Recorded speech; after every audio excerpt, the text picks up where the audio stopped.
Эфирда яңалыклар вакыты, студияда Алсу Нуриева. Исәнмесез? Бүгенге чыгарылышның төп темалары.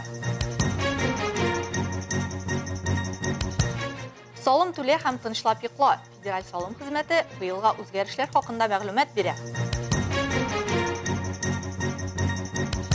Азнакай волонтерлары үз оешмаларын ачты. Әлмәт музейында кәбестә бәйрәмен уздырганнар. Әлмәттә хакимият оешма предприятие, шулай ук шәһәр һәм район хезмәтләре җитәкчеләре һәм вәкилләре катнашында атналык гомум шәһәр планеркасы узды.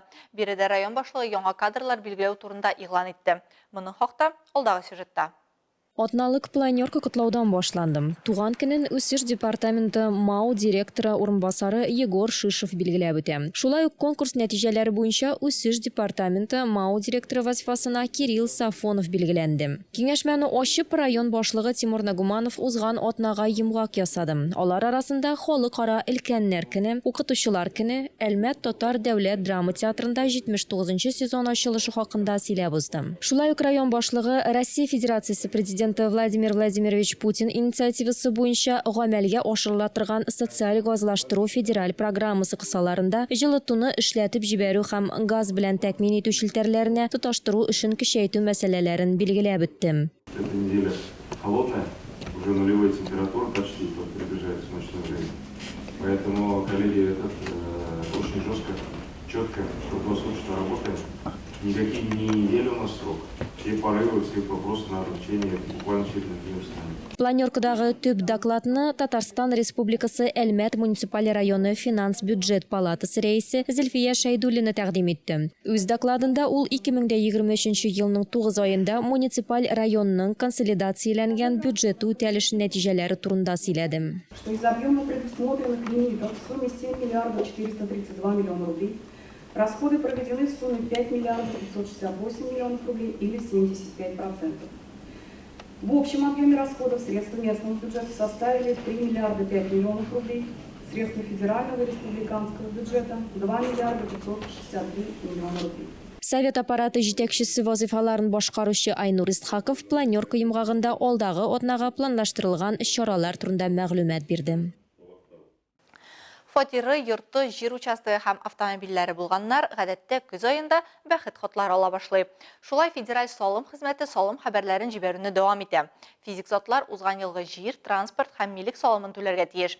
Салым хезмәтендә 2023 елда салымны җайлы гына түләү буенча нинди үзгәрешләр барлыкка килүе турында сөйләделәр. Шәхси кабинетлар функционалы гел киңәеп тора. Салым түләүченең шәхси кабинеты кулланучыларына салым хәбәрләре электрон рәвештә тиялә. Шуңа күрә әлеге сервис кулланучыларына шәхси кабинетларын тикшерергә кирәк. Әлеге сервиска тоташмаган салым түләүчеләргә якын арада салым хәбәрләре почта хезмәте тарафыннан җиткереләчәк. С 1 июля этого года налоговые уведомления и требования об уплате задолженности по налогам можно получить и на портале госуслуг. Для этого нужно соблюсти два условия.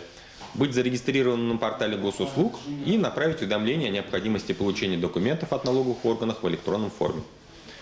Чтобы избежать неудобств, связанных с получением налоговых уведомлений на бумажном носителе, налоговые органы рекомендуют перейти на электронное взаимодействие через личный кабинет налогоплательщика на официальном сайте Федеральной налоговой службы или с помощью мобильного приложения, которое называется «Налоги ФЛ». Кәгазьдә салым хәбәрләрен алу белән бәйле уңайсызлыкларны булдырмас өчен салым органнары салым түләүченең шәхси кабинеты аша федераль салым хезмәтенең рәсми сайтында яки налоги физических лиц, ягъни физик затларның салымнары дип аталган мобиль кушымта ярдәмендә электрон хезмәттәшлеккә күчүне тәкъдим итә. Здесь можно получить актуальную информацию о ваших объектах недвижимости, транспортных средствах, ознакомиться с начислениями, произвести оплату налогов, заполнить и подать налоговую декларацию по форме 3 НДФЛ, а в случае возникновения других вопросов оставить обращение в налоговую. Шулай ук 19 һәм 26 октябрьдә иртәнге 9-дан 20 сәгатькә кадәр салым хезмәте бүлеге салым түләүчеләр өчен ачык ишекләр көнен үткәрәчәк. Чара кысаларында теләге булган һәркем 2023 елда милек салымнары, физик затларының керемнәренә салым буенча салым хәбәрнамәләрен үтәү тәртибе турында күбрәк белә алачак.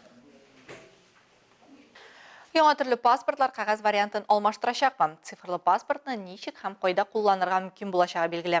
Цифрлы үсеш министрлыгы кагаз паспорт күрсәтмичә гражданнарны идентификацияләү өчен дәүләт хезмәте мобиль кушымтасын куллану кагыйдәләрен эшләгән. Хөкүмәтнең карар проекты хокукый актлар проектлары порталында бастырылган. Цифрлы паспортларны кертү, аларны куллану өлкәсен киңәйтү кебек үк акрынлап барачак һәм ул 2 елга кадәр сузылачак. Дәүләт хезмәте аша документлар бирү турындагы карар граждан тарафыннан ирекле кабул ителә. Министрлыкта әйтүләренчә, документларның цифрлы формасын куллану мөмкинлеген кертү кагаз формасының үз статусын югалтуын аңлатмый. Аларны бернинди шикләүләрсез кулланырга мөмкин булачак. Ознакайда коммерцияле булмаган волонтерлар оешмасы ачылды. Әлеге оешма шәһәр администрациясе эшмәкәрләр, предприятие җитәкчеләре ярдәме белән көн күрде. Аның инициаторлары башкалар иминлеге турында ичкерсез кайгырту һәм теләктәшлек белән дәртләндерелгән 4 волонтер кыз. Теманың дәвамы алдагы видеоязмада.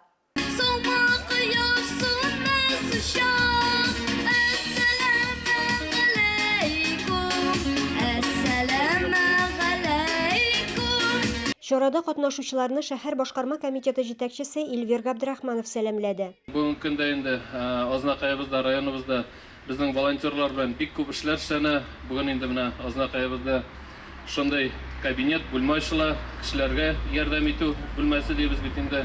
Шуннан да менә бик зур рәхмәт, аның исеме дә человек дип атала. Шуңа күрә инде менә шунда кешеләргә ярдәм итү үзәге була. Адель, Регина, Рамиля һәм Ирина коммерцияле булмаган оешма аларның уртак тырышлыгы белән ачыла. Без бу көнне бик озак көттек, ниһаять игелек капкалары ачыла диләр кызлар. Наша главная цель – это помогать тем, кто нуждается в нашей помощи. Безнең төп бурыч ярдәмгә мохтаҗ булганнарга булышу. 5 ел дәвамында без балалар йортларына ярдәм итәбез. Актүбә картлар йортына, шулай ук мохтаҗ гаиләләргә, онкология белән авыручыларга булышабыз. Алга таба без мәктәпләрдә бүлекләр ачарга исәплибез. Уфукларны киңәйтеп, эшне дәвам итәргә уйлыйбыз. И продолжать нашу работу, расширять горизонты. Әлбәттә, бәйрәм бүләксез булмый. Игелек үзәген ачуда актив катнашучыларга дипломнар тапшырылды. Тантаналы ачылыштан соң кунаклар эшкә уздылар. Сабантой картлар йортында танышып киткән, шуннан соң бесене булып китте, күңеле булып китте. Һәм мин аларга һәрвакыт сорап кына торам, ярдәм кирәкме инде. Чөнки мин үзем шундай имләрне яратам. Һәм инде мин аларга безнең һәрбер эшебез бисмиллаһ булсын. Һәм инде мин аларга бүләк итеп, беренче инде сыйлап килдем. Аларны шунда турсыннар, һәм алар гүрәнсеннәр. Волонтерлар белән безнең дуслыгыбыз көчле ди. Актүбә картлар һәм инвалидлар йортында психолог булып эшләүче Алсу Әмирова. Они приезжают к нам, дарят нашим жителям. Алар безгә киләләр, кешеләргә шатлык өләшәләр. Бу кызларны бездә көтеп торалар, аларны исемләп беләләр. Алар әлбәттә бүләкләр алып киләләр, өстәл әзерлиләр. Татар бәйрәмнәре, ураза бәйрәмнәрендә дә, христиан бәйрәмнәрендә, нефтчеләр көнендә дә. И такие просто праздники. Изге гамәлләргә нигезләнгән бу оешма Азнакай районы тарихын күп истәлекле чаралар белән баетыр. Илмира Шәрифуллина, Рөстәм Әкбәров, Яңалыклар вакыты, Луч Әлмәт телекомпаниясе. Музыка в музее проекты кысаларында Әлмәт туган якны өйрәнү музейында хәзерге заман балалары өчен гадәти булмаган бәйрәм капустные вечерки узды. Очраклыгына кәбестә очрашуның төп темасы булмады. Элекелектән Русь җирлегендә сентябрь ахырында билгеләп үтелгән православ дине бәйрәменнән соң кәбестә әзерләгәннәр. Һәм ул хезмәт белән генә түгел, шаярып, җырлап, күңел ачып үткән. Бәйрәмдә безнең төшерү төркемендә булып кайтты. Катлы-катлы булып үсә җир өстендә бу нәрсә әлбәттә кәбестә. Ни өчен безнең ата-бабаларыбыз әлеге яшелчәне зурлаган? Безнең илдә ул кайчан барлыкка килгән? Шушы һәм башка сорауларга җавапларны бүгенге капустные вечерки бәйрәмендә һәркем килгән белә алды. Насадили полный огород капусты. Вон какие вилки! Көзен борынгыдан авылларда кәбестә әзерләгәннәр. Бу гадәти эш тулы бер бәйрәм, капустникка әверелә торган булган.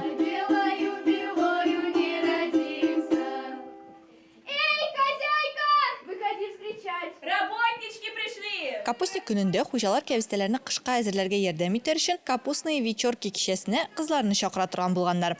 Хуҗабикә мондый чарадан баш тартса, өлкәннәрне хөрмәт итмәү дип саналган. Бу көнне кызлар үзләренең матур киемнәрен киеп үткәргән. В огород залез козел, очень удивился. Он большой качан нашел, чуть не подавился. Мондый утыруларда егетләр дә катнашкан, ләкин кичләрен эшләп түгел, ә күңел ачып үткәрә торган булганнар. Эш тәмамланганнан соң токмаклар җырлаганнар, уеннар уйнаганнар. Вот я лично до этого не знал, что есть такой спектакль. Для меня это что-то новое. Я думаю, для многих зрителей это тоже было что-то необычное, новое. Вот. Ну и капусту люблю. Раньше, кстати, не любил. Вот буквально недавно нравится стало. Балалар иске гадәт буенча кәбестәләрне әзерләргә өйрәнделәр, уеннарда катнаштылар һәм токмаклар тыңладылар. Очень весело. Там впервые так много кого. И артисты хорошо очень играют.